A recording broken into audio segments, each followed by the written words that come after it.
Nu pat izdzīvoto dziesmu svētku laiku Madonas pusē paspilgtina Madonas novatpētniecības un mākslas muzeja veidotā dziesmu svētku vēstures izstāde, kas eksponēta pilsētas ielās. Kā uzsver madonieši, kā tad runāt par šo unikālo mūsu tautai piederošo dziesmu svētku tradīciju, ja ne šogad jubilejas gadā. Pirmie dziesmu svētki vispār esat bijuši, ka latvieši pirmoreiz kopā apzinās sevi kā tautu. Vidzemē satikusies ar kurzem, un latvieši vispār sapratuši, ka viņi viena tauta tā runā. Strāvojumi, kas tur sajūtas, kas tur iekšā, tās jau ir neatkārtojamas. Tās nevar citur ne uzburt, ne radīt mākslīgi. Kultūras augstākais punkts, un tauta bez kultūras jau vispār nav nekas.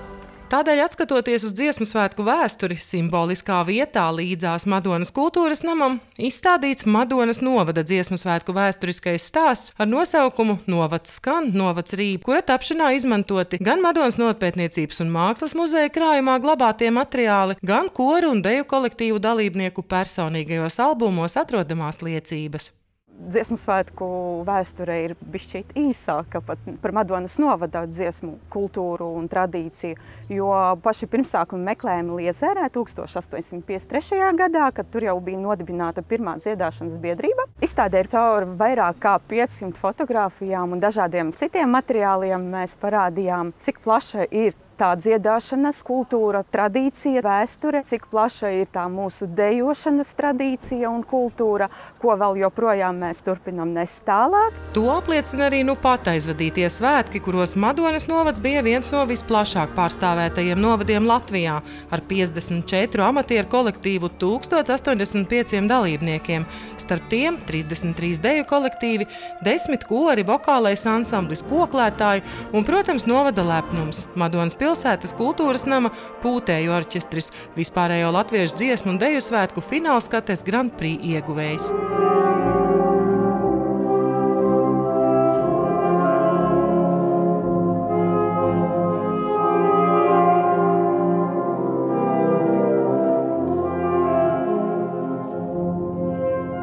Cik mums bija jāspēlē orķestram, jādara, tas ir smags darbs, bet arī tas pacēlums līdz pa 5 gadiem, kas iespējams tikai dziesmu svētkos. Ja? Tas viss, es saku, nedēļa ideālas Latvijas.